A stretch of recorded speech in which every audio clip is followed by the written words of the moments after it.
Hello everyone, स्वागत है आप सभी का गाइडली पर। माय नेम इज राखी और एक बार फिर से आप सभी का स्वागत है डिस्क्रिप्टिव राइटिंग के एक और बेहतरीन से सेशन में।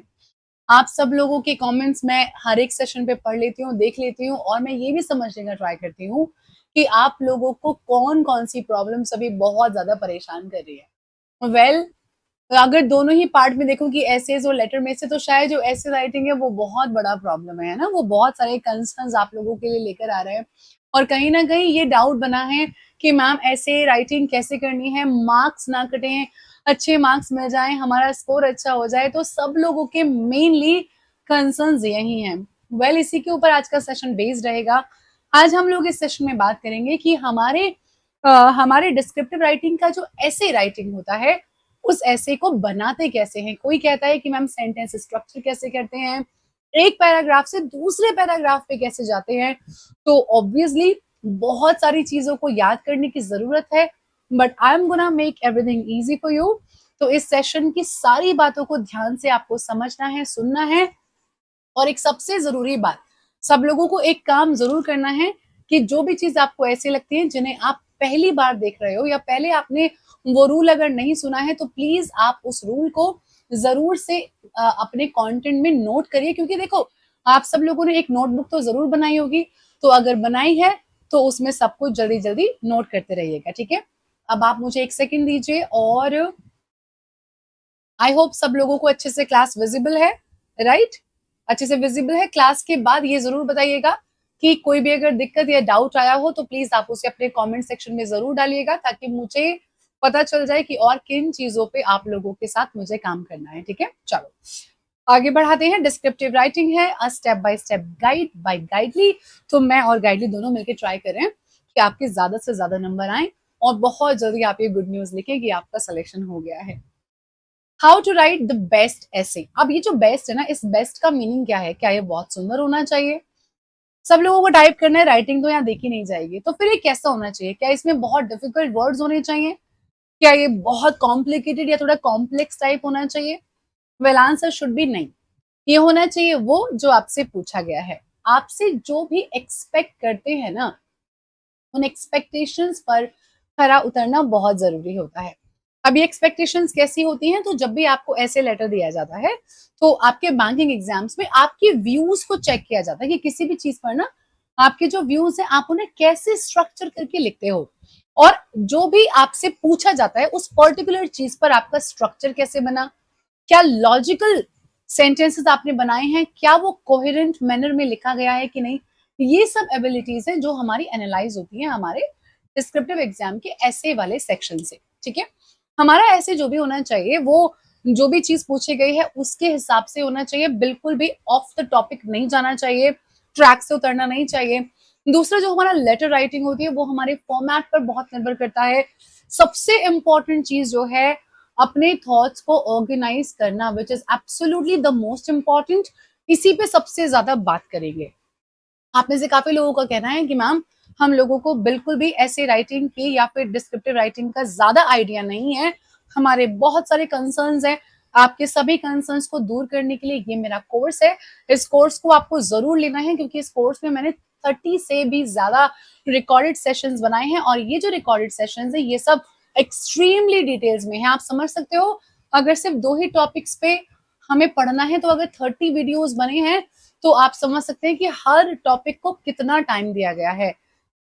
आपकी ऐसे का जो बॉडी है वो कैसा होना चाहिए, जो इंट्रोडक्शन है वो कैसा होना चाहिए, जो कंक्लूजन है वो कैसा होना चाहिए, ट्रांजिशन कैसे करते हैं, लेटर की फॉर्मेटिंग को याद रखने की शॉर्ट ट्रिक्स क्या है, निमोनिक्स क्या है, इन सब चीजों पे काम किया है।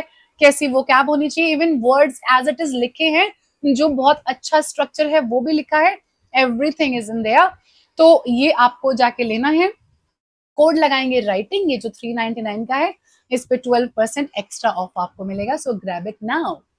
इसके अलावा डिस्क्रिप्टिव राइटिंग की प्रैक्टिस के लिए एसबीआई, आईबीपीएस एंड यूआईआईसी, इन सभी एग्जाम्स के लिए, ये दोनों पीओ हैं, ये एओ हैं, इसका प्रैक्टिस मटेरियल आपके पास भी, ये भी यहाँ पर आपको गाइडली पर मिलता है, ओनली इन 199। कोड लगाना है राइटिंग फॉर एक्स्ट्रा 12% डिस्काउंट। चलिए टॉपिक पर वापस आते हैं, इसको जरूर से ले लेना। 250 वर्ड्स का ऐसे होता है, और 250 वर्ड्स बेटा देखा जाए तो बहुत होते हैं। अगर अभी के अभी मैं आपको बोल दूं प्रॉम्प्ट बोला जाए कि अभी के अभी आप लिखो कि जो अर्बन सिटीज हैं, जो अर्बन सिटीज हैं और जो रूरल सिटीज हैं, तो रूरल अर्बन सिटीज में बैंकिंग के डेवलपमेंट के लिए बहुत सारी डिजिटल फैसिलिटीज आ गई हैं, लेकिन रूरल एरियाज में अगर उन्हें बढ़ाना है तो क्या क्या मेजर्स लिए जाने चाहिए। अब एकदम से a lot of things are in your mind, सबसे पहले क्या सोचूं, सबसे पहले क्या सोचूं, क्या करूं, ऐसा कुछ होने लगता है। लेकिन ये जो स्ट्रक्चर वाइज लिखना है, प्री प्लानिंग करना है, क्रिटिकल रीजनिंग को यूज करना है, ये सब आपके लिए इजी बनाते हैं तुरंत प्रॉम्प्ट राइटिंग के लिए। ठीक है, तो मतलब बिना प्रिपरेशन के जब आप अपनी राइटिंग करते हो तो उसके लिए बहुत सारे आइडियाज चाहिए होते हैं, और मेरे इस कोर्स में, मेरी इन क्लासेस के बाद में ये सब करने के लिए आप एकदम इजी आराम से कर पाओगे। ठीक है, आप एकदम रेडी हो जाओगे। 250 वर्ड्स का हमारा ऐसे आएगा, आपसे कहा जाएगा अपने थॉट्स को आप लिखना है और with in the word limit लिखना है। ठीक है, 30 मिनट्स हमारा टाइम होता है, लेकिन आपको पता है इसमें आपको ऐसे और लेटर दोनों लिखना होता है, तो अराउंड 15 मिनट आपको इसमें से ऐसे राइटिंग के लिए मिलती है। 15 मिनट में हमें बहुत कुछ करना है। ठीक है, चलो क्या करेंगे, सबसे पहली बात है हम अपने ऐसे को 3 पार्ट्स में डिवाइड करेंगे, introduction, body and conclusion. IBC इसकी ट्रिक है, इंट्रोडक्शन, बॉडी एंड कंक्लूजन। ये जो हमारा इंट्रोडक्शन वाला एरिया है, इसमें हम लोग लिखेंगे अपने टॉपिक के बारे में, जो पूछा जाएगा उस बारे में। इसको हम एंड में ये लिखेंगे कि हम आगे इन इन चीजों के बारे में बात करने वाले हैं। तो सबसे पहले आपके पैराग्राफ में टॉपिक इंट्रोड्यूस होगा, प्रेजेंट होगा आपका मेन आर्ग्यूमेंट, कि कौन सा मेन आर्ग्यूमेंट लेके आप अपने थीसिस स्टेटमेंट को लिखते हो। फिर आएगा हमारा बॉडी, और बॉडी हमारे ऐसे का सबसे बड़ा पार्ट होता है, जिसे मैक्सिमम कंटेंट आता है। इसमें कवर होता है हमारे ऐसे का सेंट्रल पार्ट, जो भी मुद्दा है उसका मेन पॉइंट कवर होता है बॉडी में, और ये जो मेन पॉइंट्स होता है इसको डेवलप भी किया जाता है और इसको एविडेंस के साथ में सपोर्ट भी किया जाता है। अगर आपसे बात की जाए कि रूरल एरियाज में क्या क्या किया जाना चाहिए, तो आप कुछ रफ पॉइंट्स बनाओगे, उन रफ पॉइंट्स को बनाते वक्त आपको उनके सपोर्टिव सपोर्टिंग एविडेंस भी देने पड़ेंगे, वरना कोई क्यों माने कि ऐसा है कि नहीं है। तो कुछ ऐसे एग्जाम्पल्स जो आपको याद हो, उनको रखने के लिए ये बेस्ट प्लेस होता है। एंड देन कंक्लूजन, इस फाइनल पैराग्राफ में हम अपने ऐसे को रैप अप करते हैं, हम समराइज करते हैं उनकी पॉइंट्स को जिनके बारे में हमने अपने ऐसे में बात की है, और हम फाइनली क्या करते हैं, इसको रीस्टेट करते हैं अपनी ओरिजिनल थीसिस को। तो ये हमारा हर सेक्शन होता है, और हर सेक्शन इंपॉर्टेंट होता है। जब एआई के द्वारा इवैल्यूएट होता है, जब सिस्टम के द्वारा हमारा ऐसे इवैल्यूएट होता है, तो हमेशा ये चेक किया जाता है कि आपने स्टार्ट कैसे किया, आपने उसको कितने पैराग्राफ दिए हैं, एंड आपने इसको फिनिश कैसे किया। कुछ वर्ड्स ऑलरेडी इसमें फीडेड होते हैं, वही वर्ड्स अगर यहाँ पर आपके मैच कर जाते हैं तो आपके ज्यादा मार्क्स आने की संभावना होती है। अगर वो कैब आपकी स्मूथ है, वर्ड्स एकदम करेक्ट हैं, ग्रामर की एरर नहीं है, पंक्चुएशन की एरर नहीं है, तो बहुत सिंपल है ऐसे में अच्छे मार्क्स लेकर आना। कैसे शुरू करना है, सबसे पहले इंट्रोडक्शन कैसे स्टार्ट करें, एक हुक से स्टार्ट करेंगे। हुक क्या होता है, हुक होता है जिससे राइटर, जो रीडर होता है ना, उसकी अटेंशन तुरंत ग्रैब कर ले, तुरंत रीडर की अटेंशन को ग्रैब कर ले, और उनका मन करे और भी ज्यादा पढ़ने के लिए, उनका मन करे और भी ज्यादा पढ़ने के लिए। एग्जाम्पल देखो कैसे, did you know that over 1 million species are at risk of extinction due to climate change। अब देखो, अब अगर आपने ये पढ़ा 1 मिलियन प्रजाति ऐसी हैं जो गायब हो सकती हैं, जो हट सकती हैं, वो भी क्लाइमेट चेंज की वजह से। व्हाट, इसका इतना भयंकर इम्पैक्ट है, तो कितने सारे क्वेश्चंस आपके मन में आ जाएंगे, and you want to know more about it. One more example, what if the next pandemic strikes in a more interconnected world, are we ready. अब सोचो जरा, सब कुछ पुरानी यादें ताजा हो गई, जब कोविड आया था तो क्या क्या चीजें हुई थी, और सोचो, अगर सोचो भी तो सोच के डर लगता है कि अगर ऐसा हो जाए तो क्या हाल होगा, क्या भविष्य होगा। There are plenty of thoughts running in the mind and you just can't focus on a single one, and you want to read more and more and more. So this is when you actually, you motivate the reader to read more about it. So this is called a hook, which should be absolutely captivating and eye catching phrase. तो कोई भी ऐसा हम लोगों को start करना है क्या, अपना हुक। अब देखो आगे कैसे बढ़ेंगे। Now we need to provide brief context on background, obviously if we are going to talk about something we need more details, है ना? तो हमें टू मच डिटेल्स पर तो नहीं जाना है, but we need to keep the brief, we need to keep it brief, but also we need to introduce an idea जिसके बारे में हम अपने ऐसे को बनाएंगे, ताकि जो रीडर है ना उसको रेलेवेंट टॉपिक की जानकारी मिले, वो उनको समझे। आपको ये नहीं सोचना है कि इसे एआई एवेलुएट कर रहा है, इसे कौन एवेलुएट कर रहा है। Your all point should be कि जो मुझसे पूछा गया है मुझे उसके बारे में रेलेवेंट इंफॉर्मेशन देनी है। Let's see some examples. Climate change is caused by human activities like burning fossil fuels, leading to increased greenhouse gases in the atmosphere. और पढ़ो, global pandemics pose a serious threat to public health, and recent events have shown how unprepared many countries are. So this is how you make the sentence. देखो कितना simple भी है. There are no difficult words जिनको Google करना पड़े, जिनको dictionary में ढूंढना पड़े. Yet the sentences look absolutely classy and amazing. So this should be our aim. Now we need to state the thesis statement. एक सेंटेंस में हमने जो भी अपना थीसिस स्टेटमेंट लिया है, अब हम उसको स्टेट करेंगे. इसको सॉरी गाइस, इसको स्टेट करते समय हम एकदम क्लियर रहेंगे और हम इधर उधर की बेवजह की बातें बिल्कुल भी नहीं लिखेंगे और ना ही हम बड़े बड़े स्टेटमेंट्स लिखेंगे. They should be clear and precise. Example, क्योंकि हमें अब ऐसे का आगे बॉडी वाला पार्ट लिखना है, तो हमें बताना पड़ेगा कि हम आगे किन पॉइंट्स के बारे में बात करेंगे. How to tell this? See some examples. This essay will explore the major causes of climate change and propose solutions to mitigate its effects. Or this essay discusses the lessons learned from past pandemics and how we can better prepare for future health crisis. इन दोनों example जो मैंने आपको शुरू में लिए थे, उन दोनों के ही ये वो स्टेटमेंट्स हैं जिनसे अब आप यहाँ पर इंट्रोडक्शन को फिनिश करते हो और अब आप आ जाओगे अपने बॉडी ऑफ द एसे पर. अब बॉडी ऑफ द एसे क्या होना चाहिए? फ्लो सही चल रहा है आपके माइंड में ना? इमेजिन कर रहे हो ना? पहले हमने शुरू किया, हमने एक पॉइंट सोचा, हमने उस पॉइंट पे सेंटेंस बनाया, उसके बाद हमने इसको क्लोज करने के लिए ये बताया कि अब हम किन चीज के बारे में आगे बात करेंगे. अब हम आ गए अपने बॉडी ऑफ द एसे पर. सब कुछ दिमाग में रखो, मूवी की तरह चलाओ इसको, ठीक है? बॉडी पैराग्राफ्स को डिवाइड करेंगे कितने में? 2 से 3 बॉडी पैराग्राफ्स में. अगर इंफॉर्मेशन ज्यादा आ रही है एक पैराग्राफ में तो 2 पैराग्राफ में बांटेंगे. अगर एक 2 से ज्यादा पॉइंट्स हैं आर्ग्यूमेंट डिस्कस करने के लिए, इनफ एविडेंस भी है उसको प्रूव करने के लिए, फिर 3 पैराग्राफ्स बनाएंगे. बट हमें ध्यान रखना है कि हमारे लिए वर्ड लिमिट बहुत इंपॉर्टेंट है. We need to address each specific point which is important and necessary. क्या करेंगे? हर एक पैराग्राफ एक टॉपिक सेंटेंस से शुरू होगा and that will introduce the main idea of a paragraph. How? Suppose हमने पैराग्राफ नंबर 1 के लिए एक टॉपिक सेंटेंस लिया, जैसे one of the main causes of climate change is the excessive use of fossil fuels. ले लिया आपने? Done है. आगे आओ, एक और टॉपिक सेंटेंस लेते हैं हमने पैराग्राफ नंबर 2 के लिए.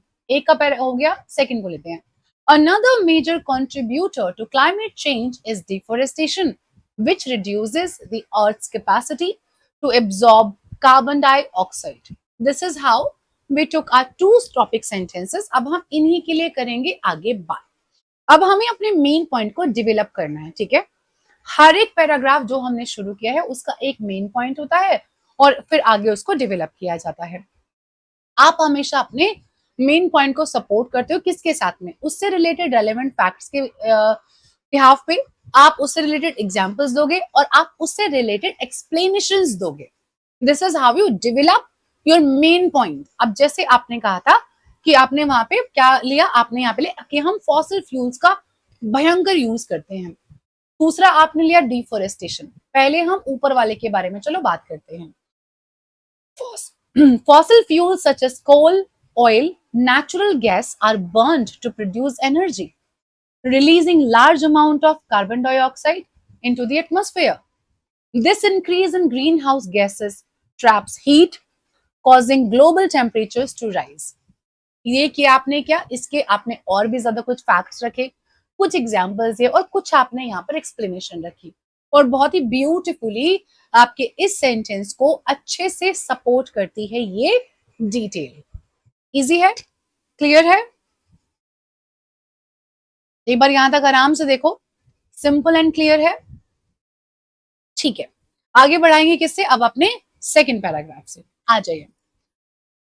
सेकंड पैराग्राफ हमारा क्या था? क्लाइमेट वाला था, ठीक है? तो अब हमें डिफोरेस्टेशन के बारे में बात करनी है। चलो, forests act like carbon sinks, absorbing carbon dioxide and helping to regulate the Earth's climate.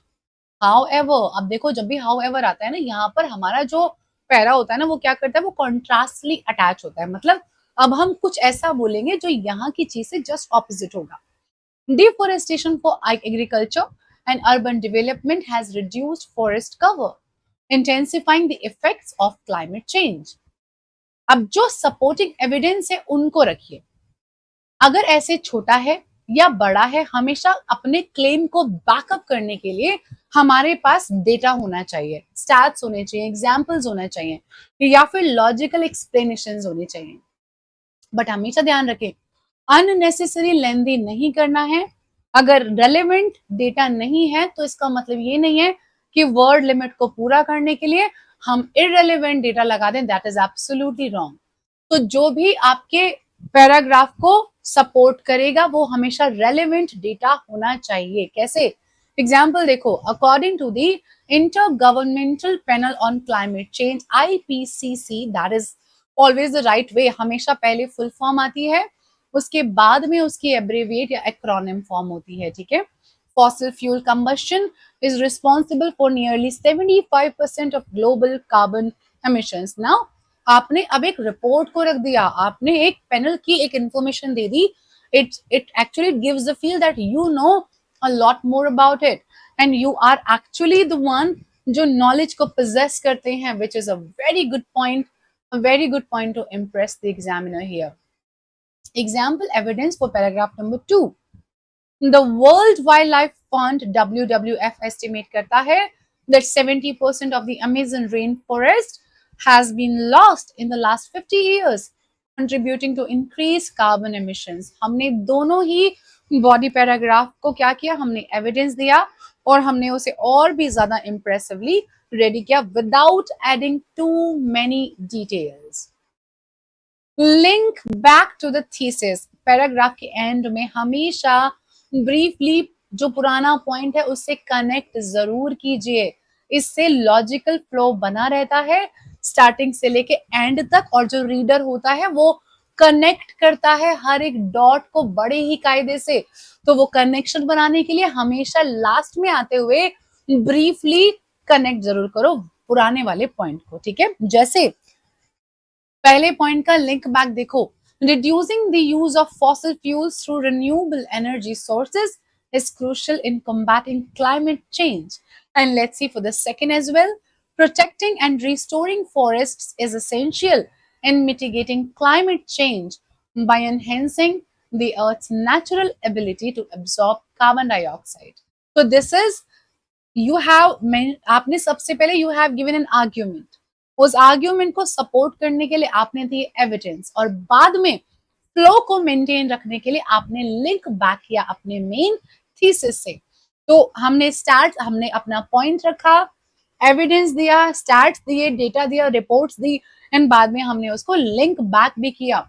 ऐसा करने पर जो फ्लो है वो एकदम परफेक्टली बना हुआ है। कंक्लूजन कैसे लिखना है? कंक्लूजन का काम होता है जो भी हमारा थीसिस स्टेटमेंट है उसको समराइज करना। तो जब आप कंक्लूजन लिखते हो ना, तो एक सिंपल सी चीज होती है कि आप बस अपने थीसिस स्टेटमेंट को कॉपी मत करो, आप उसको रिफ्रेज करो, ठीक है? मतलब कैसे? देखो, समरी में the causes of climate change primarily stem from human activities such as fossil fuel consumption or deforestation. देखो, हमने लिखी तो सेम चीजें हैं बट हमने अपने सेंटेंस को as it is copy paste नहीं किया। तो कॉपी पेस्ट नहीं करेंगे बल्कि क्या करेंगे? बल्कि रिफ्रेज करेंगे, सेम बात को डिफरेंट वर्ड और डिफरेंट सेंटेंस स्ट्रक्चर के साथ लिखेंगे। समरी तो उसी चीज की दोगे ना जो मेन पॉइंट है। तो हमेशा मेन पॉइंट को समराइज करोगे, इसीलिए जो भी बॉडी पैराग्राफ्स हमने बनाए होते हैं हम हमेशा उन्हीं को समराइज करते हैं, बस थोड़े से अलग वर्ड्स का यूज करके। By examining the significant contributions of fossil fuels and the importance of preserving forests, we can better understand the urgency of addressing climate change. This is how you have written it. कितना अच्छे से आपने लिखा है ना। हमेशा एक closing thought या कॉल टू एक्शन को भी आप ऐड कर सकते हैं। This is always a very good idea, but always remember time हमारे पास वर्ड लिमिट का हमें ध्यान रखना है। अगर अभी भी आपके पास टाइम बचता है और आपके आपके पास वर्ड्स अगर बचते हैं, वर्ड सॉरी नॉट टाइम, अगर यहाँ पे वर्ड्स आपके पास बचते हैं तो आप एक कॉल टू एक्शन को यूज कर सकते हो। कॉल टू एक्शन क्या होता है? दस it's imperative that we take collective actions to reduce our carbon footprint and protect our natural environment for future generations. इसे कहते हैं कॉल टू एक्शन। जो भी आपने अभी तक बोला है ना, उसके बाद आप क्या सजेस्ट क्या करना चाह रहे हो, क्या है आपका पॉइंट कि ठीक है इस पे हम और क्या कर लें, इस तरीके से हम उसको कॉल टू एक्शन बोलते हैं। देखो कुछ चीजें जो बहुत इंपॉर्टेंट है, इन सारी चीजों को मैंने अपने बैच में और भी ज्यादा डिटेल में पढ़ाया है। पर्टिकुलर हर लाइन कैसे बनेगी, उस लाइन का कनेक्शन आगे कैसे होगा, ये सब कुछ मेरे कोर्स में है, तो प्लीज उसे जरूर जरूर आप लोग लीजिएगा। You will feel that yes that's the like best thing you have done for your descriptive. जो हमारे पैराग्राफ्स होते हैं ना, उनको कनेक्ट करना बहुत जरूरी होता है। अगर आप कंजंक्शंस नहीं लगाते ना, तो ये ऐसे ऐसा लगेगा जैसे ना आपने बस कुछ पॉइंटर्स तो लिख दिए लेकिन आपने ना उनको कनेक्ट नहीं किया। अगर हम कभी भी ज्यादा इंफॉर्मेशन, ज्यादा एग्जाम्पल सेम टोन में शेयर कर रहे होते हैं तो हम लिखते हैं in addition to, furthermore, moreover, also, additionally. वहीं अगर हम ऑपोजिट आइडियाज को कनेक्ट करते हैं तो हम वर्ड्स लेते हैं जैसे कि how ever, on the other hand, in contrast, nevertheless, ऐसे वर्ड्स को। तो ये ट्रांजिशनल वर्ड्स होते हैं। मैंने ट्रांजिशनल वर्ड्स पे पूरा का पूरा पूरा एक लेक्चर लिया है जिसमें सारे वर्ड्स लिखे हैं जिनको यूज करके आपका जो ऐसे है वो बहुत ही प्यारा दिखेगा, एकदम अच्छा दिखेगा, सुंदर, पढ़ने में आपको खुद को अच्छा लगेगा। अब जैसे कि discuss the causes of climate change and suggest solutions. When you first see the question read it twice, हमेशा दोबारा पढ़ो। कॉजेज बोला है, सॉल्यूशंस पूछा है, ठीक है। कुछ कीवर्ड्स उठा लीजिए, कॉजेज उठा लिया, सॉल्यूशन उठा लिया, इन्हीं पे मेनली हमें बात करनी है। रीड कर लिया, नोट डाउन करेंगे पॉइंट्स, क्या क्या पॉइंट्स के बारे में बात कर सकते हैं, पॉइंट्स लिख लिए। अब उन सबको ग्रुपिंग करेंगे, उन्हें 3 फॉर्म में बनाएंगे, इंट्रोडक्शन में, बॉडी में, कंक्लूजन में, ठीक है। अब हमारे पास आउटलाइन है, पॉइंट्स है जो हमने सोच लिए, अब हम इसको लिखना शुरू करेंगे। इस तरीके से हम लोग अपने रफ काम को करते हैं। इंट्रो में इसे ग्लोबल प्रॉब्लम बताते हैं, टेम्परेचर राइज प्रॉब्लम है, एक्सट्रीम वेदर प्रॉब्लम है, कुछ रीजंस बताएंगे, कुछ सॉल्यूशन बताएंगे, अपना फोकस बताएंगे। बॉडी पैराग्राफ 1 में और कॉजेस को डिटेल में बताएंगे जिनको ऊपर रखा है। फॉसिल फ्यूल्स ले लेते हैं, CO2 का एमिशन ले लेते हैं, ग्लोबल वार्मिंग ले लेते हैं। एग्जाम्पल देंगे IPCC रिपोर्ट का कि 75%। देखो ये वो है जो अभी हमने किया है, ये मैंने उसका रफ वर्क किया है। जो अभी आपने देखा है आंसर ना, ये उसका रफ वर्क है। सेकेंड पैराग्राफ में डिफोरेस्टेशन ले लेते हैं, फॉरेस्ट का लॉस ले लेते हैं, WWF की रिपोर्ट ले लेते हैं कि 70% अमेजन ये हो गया, ठीक है। ये हमारी जो रिपोर्ट है ना, वो हमने यहाँ रफ पहले नोट कर ली ताकि लिखते समय हमें टेंशन ना हो। बॉडी पैराग्राफ नंबर 1 में, सॉरी, बॉडी पैराग्राफ नंबर 2 में आएंगे, सॉल्यूशंस की बात करेंगे, रिन्यूएबल एनर्जी लेंगे, सोलर लेंगे, विंड लेंगे। एग्जाम्पल लेंगे जर्मनी सोलर एनर्जी लीडर का, डिफोरेस्टेशन, प्लांट ट्रीज वगैरह वगैरह। इनमें से आप देखोगे, आप जब आप नोट करना शुरू करोगे ना, ऐसा होगा कि बहुत अच्छा ऐसे लिखा गया बट कोई पॉइंट रह गया, कोई दिक्कत की बात नहीं है। मेरा कोई पॉइंट रह जाए और मैंने उसको रफ पॉइंट में रखा था, कोई दिक्कत की बात नहीं है। रफ में थोड़ा सा काम एक्स्ट्रा कर लो चलेगा, बट जब इसको आप लिखोगे तो तब वर्ड्स कम नहीं पढ़ने चाहिए और इररेलेवेंट नहीं होना चाहिए। कंक्लूजन में फ्यूचर की सस्टेनेबिलिटीज के बारे में बात करेंगे और अपने आइडिया को पूरे को समराइज करेंगे। और इसके बाद में अब जो हमने अपना लिखा है ऐसे, उसको हम कायदे से लिखेंगे। Climate change has emerged as a global crisis with rising temperatures and extreme weather events becoming increasingly common. The primary causes of the environmental disaster are human activities, particularly the burning of fossil fuels and deforestation. To mitigate the effects of climate change, Immediate solutions must be implemented. यहाँ से ये पता चल गया कि अब आप आगे सॉल्यूशंस की बात जरूर करोगे, आप कुछ ह्यूमन एक्टिविटीज की बात भी जरूर करने वाले हो। बॉडी पैराग्राफ नंबर 1, वही चीजें जो पीछे पड़ी हैं वो भी एक पैराग्राफ के रूप में देख लो कैसी लगती हैं। Fossil fuel consumption is a leading contributor to climate change, accounting for 75% of global carbon dioxide emissions. The burning of coal, oil, and gas releases massive amounts of greenhouse gases into the atmosphere, trapping heat and raising global temperatures. According to IPCC, these emissions are the driving force behind extreme weather patterns, melting glaciers, and rising sea levels. Another significant factor is deforestation, which reduces the Earth's ability to absorb carbon dioxide. With 17% of the Amazon rainforest already lost, according to World Wildlife Fund WWF. Fewer trees mean more carbon remains in the atmosphere, intensifying global warming. Body paragraph number 2, ये जो rough work है इसके बारे में बात करते हैं, ठीक है? चलो आ जाओ। It says to combat these issues, transitioning to renewable energy resources like solar and wind is crucial. We are talking about solutions now. Countries such as Germany have made significant strides in adopting solar energy, reducing their dependence on fossil fuels. Additionally, reforestation and forest preservation efforts are necessary to restore natural carbon sinks. Planting more trees and protecting existing forests can help absorb excess carbon dioxide, reducing the overall impact of climate change. जो भी चीजें आपने note करी थी ना, उन्हीं चीजों को हमने यहाँ पे रखा है। कंक्लूजन में हमने दिया था कि हम क्या कर सकते हैं। In conclusion, climate change is a pressing issue caused primarily by fossil fuel use and deforestation. By focusing on renewable energy and reforestation, we can work towards a more sustainable future for the planet. जिन जिन चीजों को bold किया है, ये वही चीजें हैं जो हमने अभी पीछे रफ काम करते समय जिनको नोट किया था, और कुछ इस तरीके से होता है हमारा पूरा का पूरा ऐसे एकदम बेहतरीन जो डिमांड है उसी को फुलफिल करते हुए ये बना है ऐसे, और ये था हमारा वो काम जो हमने बनाया था। अंत में हमने देखा कि यस सारे के सारे पॉइंट्स आ गए with in the word limit. Now it's perfectly fine and it should look like this only, right everyone? So thank you so much, I will see you all in the next session.